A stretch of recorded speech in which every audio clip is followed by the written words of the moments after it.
प्रधानमंत्री को अब खुद सड़कों पे उतरना पड़ गया है आपके क्षेत्र में, कैसे देखते हैं? भाजपा पे बड़ा दबाव है, बड़े परेशान हैं। इस बार जो जनता है वो बड़ी नाराज़ है कि लोगों के बीच में इतनी ज़्यादा नाराज़गी है। तो प्रधानमंत्री तो क्या, कोई भी राजनेता जो अयोग्य रहा हो, जो असफल रहा हो, उसको तो आना ही पड़ेगा सड़कों पे। जनता सरकार के प्रति अपनी नाराज़गी व्यक्त करेगी। जब ज़रूरत होता है, जब दिक्कतें होती हैं, परेशानी होती है, नहीं होते हैं वहाँ पर, तो अपने दायित्व का निर्वहन नहीं कर रहे हैं। और मुझे पूरा विश्वास है कि बटन के ज़रिए वो दिखाएंगे कि वो कितने प्रसन्न या दुखी हैं अपने मौजूदा सांसद से। देखिए, लोकसभा चुनाव है और इस बीच जो है पाटलिपुत्रा और पटना साहिब जो क्षेत्र है वो काफ़ी सेंसिटिव हो गया है। सेंसिटिव इसलिए है क्योंकि देश के प्रधानमंत्री जो हैं उनको अब खुद सड़कों पे उतरना पड़ रहा है, और क्योंकि पटना साहिब क्षेत्र में अब वो जो है रोड शो करेंगे। 12 तारीख को उनको परमिशन मिल गया है। कारण इस बार जो है कांग्रेस ने एक ऐसे प्रत्याशी को उतारा है पटना साहिब में जो काफ़ी अपने में एक नामचीन चेहरा है। मीरा कुमार को आप जानते होंगे, पूर्व लोकसभा अध्यक्ष, उनके पुत्र अंशुम अभिजीत हैं। प्रधानमंत्री को अब खुद सड़कों पे उतरना पड़ गया है आपके क्षेत्र में, कैसे देखते हैं? नहीं, देखिए, ये चुनाव का वक्त है और जितने भी राजनेता हैं ऊपर से नीचे तक वो सड़कों पे उतरते हैं। तो प्रधानमंत्री जी को सब जगह जाना चाहिए, प्रचार करना चाहिए। प्रचार तो करते आ रहे हैं, लेकिन आते थे तो गांधी मैदान में रैली करते। नहीं वहाँ, हाँ, तो ये आप बड़ा दबाव है। आप समझ लीजिए ना कि भाजपा पे बड़ा दबाव है, बड़े परेशान हैं एक तरह से, क्योंकि वो जानते हैं कि इस बार जो जनता है वो बड़ी नाराज़ है। इनकी विफलता जो रही है, इनकी अयोग्यता, उसके कारण।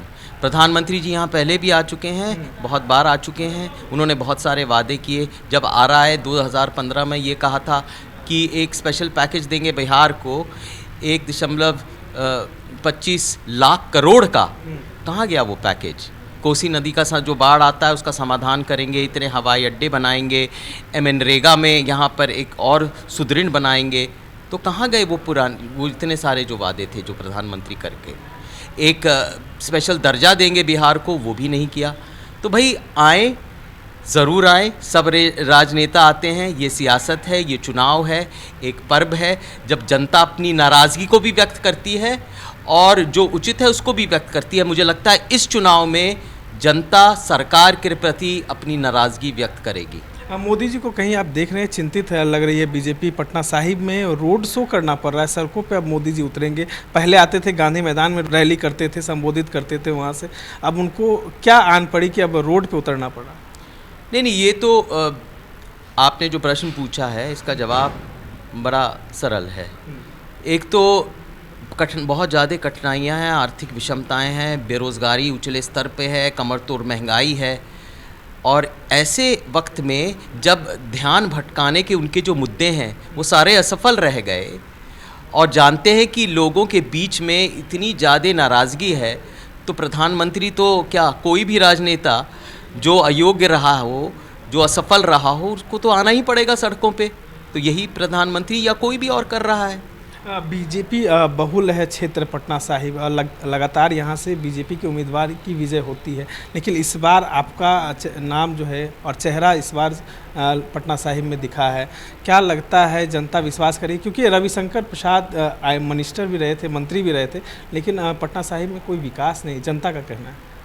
नहीं, बिल्कुल, ये जनता की आवाज़ है। हम तो कह ही रहे हैं जो कह रहे हैं, हम तो प्रतिद्वंदी हैं, लेकिन जनता की ये आवाज़ है कि हमारे सांसद इतने साल, 20-25 साल लोगों के बीच में रहे क्यों नहीं? क्यों पोस्टर निकल गए तलाश गुमशुदा के? ये जनता पूछ रही है। ठीक है, वो बड़े वरिष्ठ हैं, बड़े तजुर्बेदार होंगे, लेकिन जब जनता के बीच में नहीं रहते हैं, उनके दुख सुख में, उनकी जब बरसी होती है, सालगिरह होती है, जन्मदिन होता है, शादियाँ होती हैं, जब नहीं उपस्थित होते हैं, जब ज़रूरत होता है, जब दिक्कतें होती हैं, परेशानी होती है, नहीं होते हैं वहाँ पर, तो अपने दायित्व का निर्वहन नहीं कर रहे हैं, तो कैसे उनकी नुमाइंदगी होगी? ये तो जनता तय करेगी। और मुझे पूरा विश्वास है कि बटन के ज़रिए वो दिखाएंगे कि वो कितने प्रसन्न या दुखी हैं अपने मौजूदा सांसद से। एक अंतिम सवाल है, आपके गठबंधन के नेता हैं तेजस्वी प्रसाद यादव, उन्होंने कहा है कि बीजेपी अगर आती है तो आरक्षण खत्म कर देगी, बेरोजगारी बढ़ जाएगी, जो लोग हैं वहाँ संविधान खतरे में पड़ जाएगा। संविधान तो पहले से ही खतरे में है। आप जानते हैं इनकी जैसी नीतियां हैं और जो बयान आ रहे हैं, जिस तरह से तानाशाही का एक माहौल बना है, तो आप जानते हैं संविधान खतरे में है। निजीकरण एक ज़ोर शोर से हो रहा है। जब निजीकरण होता है तो आरक्षण अपने आप ही समाप्त हो जाता है। और वैसे भी जितनी भी इनकी नीतियां हैं वो ऐसे हैं कि जो पिछड़ा वर्ग है उनके खिलाफ हैं। तो जो एक तरह से जो लोगों के मन में संदेह है, जो शंकाएं हैं, जो खतरा वो महसूस कर रहे हैं, उसकी एक तरह से उसकी पुष्टि हो चुकी है। लोगों के बयान हैं और उनकी नीतियां हैं। आप क्षेत्र में घूम रहे हैं, क्या रिव्यू मिल रहा है, कैसा लोगों का प्यार मिल रहा है या नहीं? देखिए, मैं पटना का ही बेटा हूँ, ये शहर का ही मैं हूँ।